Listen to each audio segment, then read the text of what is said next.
In this video, I'll be showing you how to create this crocheted bandana called the Anna Bandana.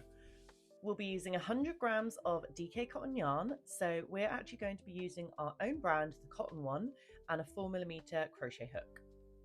If you're new to crochet, we have lots of beginner-friendly tutorials on our YouTube channel at That Crafty Stitch. We're going to start by making a slip knot and adding that to our hook. Then we're going to chain 3. 1, 2, 3. Now, without adding any turning chains, we're going to place 2 double crochet stitches into the third chain from the hook, which is this first one here. So yarn over, insert your hook into that stitch, yarn over again and pull through, yarn over, pull through the first 2, yarn over again, pull through the last 2. That's our first double crochet. We're going to repeat that again. So yarn over, insert into the first chain, yarn over and pull through, yarn over, pull through the first 2, yarn over again, pull through the next 2. And that is our first row. So from this point on, we're going to be adding some turning chains. So add 3 turning chains, 1, 2, 3, then rotate your work so that you're facing the other way. This is going to be our setup row. So you need to place a double crochet into this first stitch here, which is the 4th chain from your hook. So yarn over, insert the hook into the stitch. Make sure you catch both the front and the back loop. Yarn over and pull through. Yarn over, pull through the first 2. Yarn over again and pull through the next 2. Now we're going to place 3 double crochets into the next stitch. So yarn over, insert into the stitch, make sure you catch the front and the back loop, yarn over, pull through, yarn over, pull through 2, yarn over, pull through 2. Repeat this 2 more times into the same stitch. And one last time.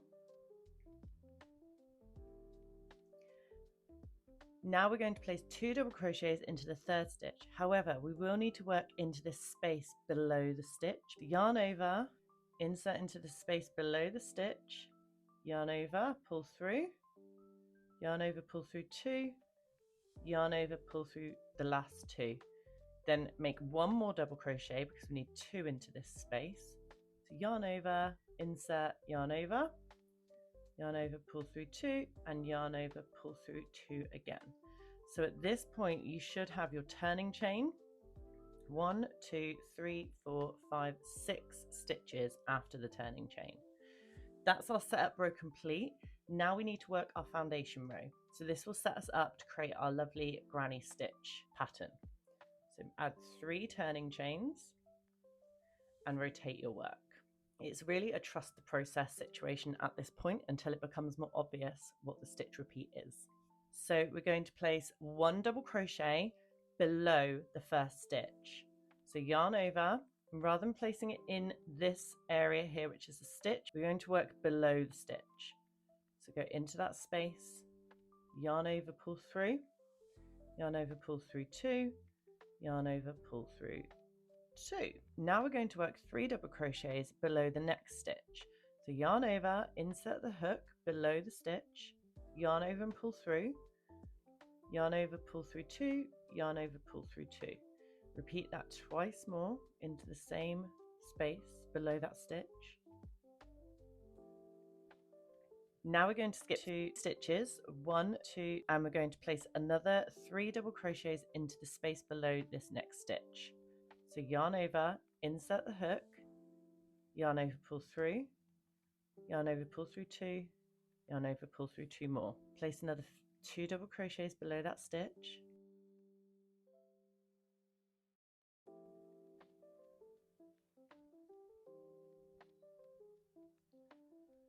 And you can start to see our granny stitches coming together. So we just need to finish off this row. We're going to place 2 double crochets below the last stitch. So yarn over, insert your hook below the stitch, yarn over, pull through, yarn over, pull through 2, yarn over, pull through 2, and repeat that. That is our foundation row complete. And you can start to see the granny stitch patterns forming. Now we have 2 strands on either side, which is to help with our increases. So at the end of every row, you'll always work 2 double crochets below the last stitch. So now onto the row repeat. This is exactly how you'll work all of your rows from this point on. So add your 3 turning chains, rotate. We're going to place 1 double crochet below the first stitch.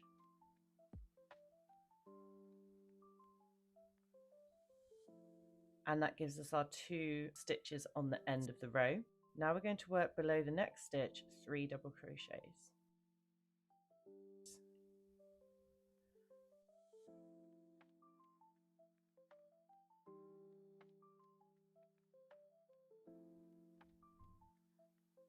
And that is a granny stitch cluster. Now it becomes a bit more obvious, so you can see where your 2 granny stitches are and the gap here. So we're going to work another 3 double crochets into that gap. So you'll be skipping 3 stitches and then working 3 double crochets underneath.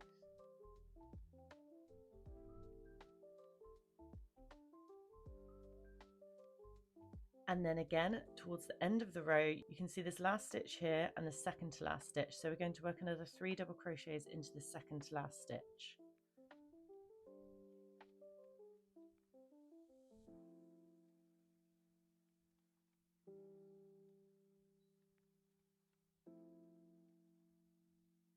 And finally, 2 double crochets below the last stitch.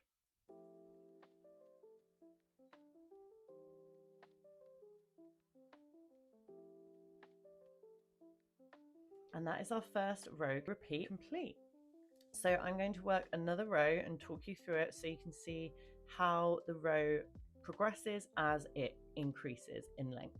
You should start to see a triangle shape forming also. So where we're working these additional clusters here, either side, that's where our increases come in, and it will naturally form a triangle shape. So place your first double crochet below the first stitch. Then we're going to place 3 double crochets below the next stitch.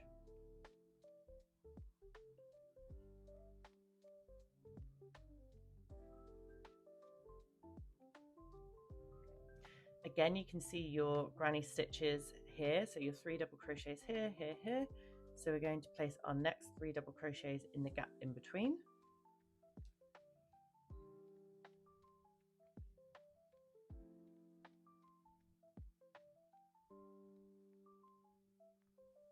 And then again in the next gap in between those granny stitches.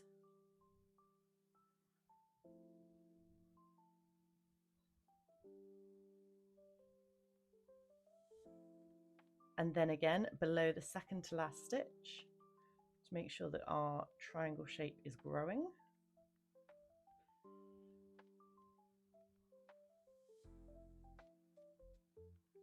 And finally 2 double crochets below the last stitch.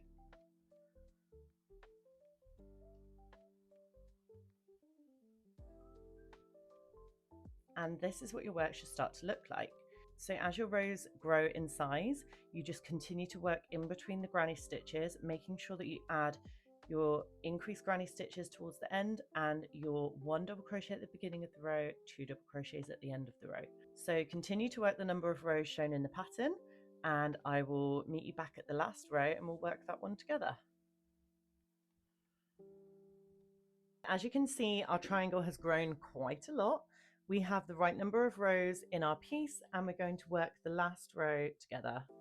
So we've done our turning chain and rotated our work. We're going to work our 1 double crochet into the first stitch, our 3 double crochets into the next stitch, below the next stitch. And then we're going to continue working our 3 double crochets into the gaps between.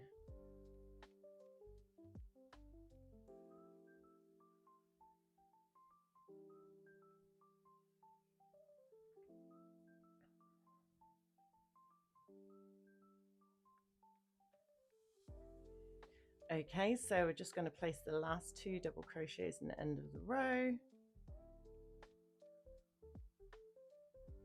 And that is our triangle complete. Now the rows are complete, we need to chain 1 and we're going to turn our work about 120 degrees to the right. So we can start working down the edge of our triangle. And we're going to work single crochets all the way along, 2 single crochets into the end of each row.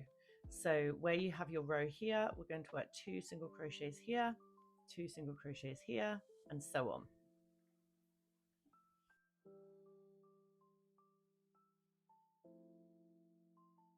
Check the pattern for the total number of single crochets that you should have on each section of your triangle, because this is quite important for the scallop trim that we'll be adding next.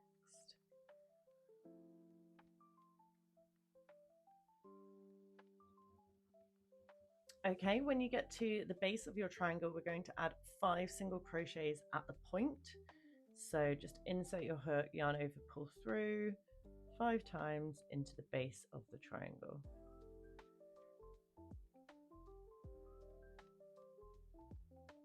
Okay, now we're going to work the same way up the other side of the triangle.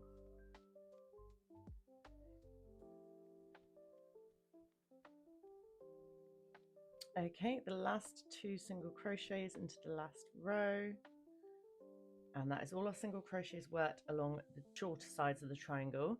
So turn your work and we're going to work all the way along the long side of the triangle. And for this, you'll just work into every stitch all the way along. Again, check the pattern for exactly how many stitches you should have, because we need to make sure the stitch count is correct for the scallop trim. I'm going to carry on with mine and I will see you at the end of the row.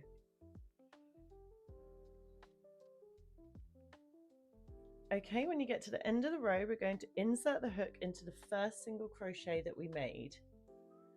So insert the hook and make sure you catch the front and the back loop, yarn over, pull through, and we're going to slip that stitch to join the round.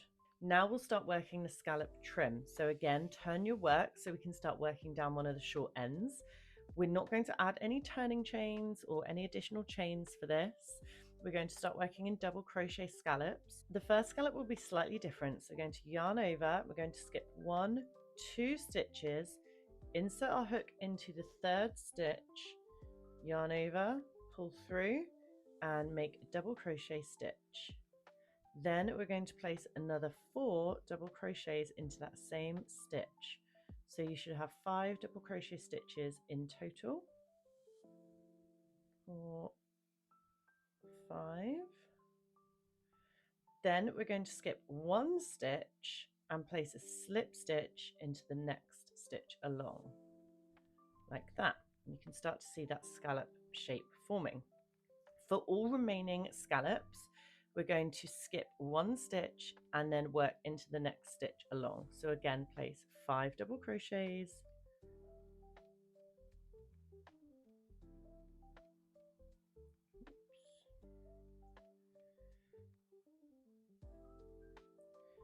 4,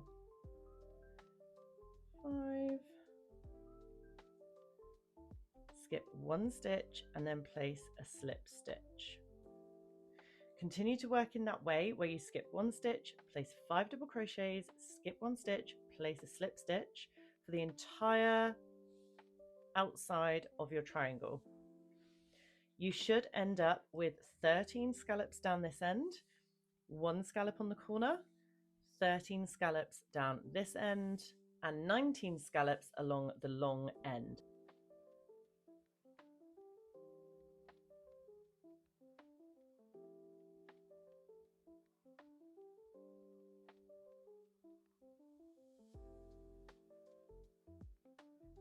Okay, so you can see my scallops are worked along the 2 shorter edges and I've reached the corner. I'm not going to do anything different here. I'm just going to carry on with skipping a stitch and working my 5 double crochets into the next stitch, exactly as you have been for the rest of the project. And providing you've done your stitch counts correctly, you should have the slip stitches right on the corner of the triangle like that. So now we have our 19 scallops along the edge of the top row. We're going to insert the hook into the next stitch and just slip one stitch just to secure those scallops in place. And without binding off, we are now going to add one of our ties. This is really easy to do. We're just going to chain 60. So make sure you don't do your chains too tight or too loose, just a nice medium tension. And I'll see you at the end of this chain. Okay, I have my chain of 60. I'm going to add one turning chain, and we're now going to single crochet all the way back along that chain. Make sure you don't single crochet too tight, because otherwise your ties will form a curly shape, which could be quite cute, but it's not what we want here. So just single crochet all the way back along until you get to the base of your chain. Okay, when you get to the base of the chain, you're going to want to work into that stitch there. Just work one single crochet just to make it a little bit more solid, and then place a slip stitch into the next stitch along to blend that in. And from this point, you can actually bind off. Tighten that up. So that is one tie in place. We're going to repeat that step on the other side, but to attach your tie, you're going to want to place a slip knot on your hook. Then we're going to insert the hook in between these two scallops, and we're going to make a single crochet. Then pull that tight. And from this point, you can go ahead and repeat the exact steps that you did on the other side, adding your chain of 60, single crocheting all the way back down, adding one single crochet at the base and then one slip stitch and binding off. Okay, so that is our second tie added on. All that remains to do now is to weave in your ends, and your Anna bandana is ready to wear. I hope you've enjoyed this tutorial, and I can't wait to see all the colours that you make your Anna bandanas in and how you style them. Be sure to tag me on social media in your pics, and I'll see you in the next one.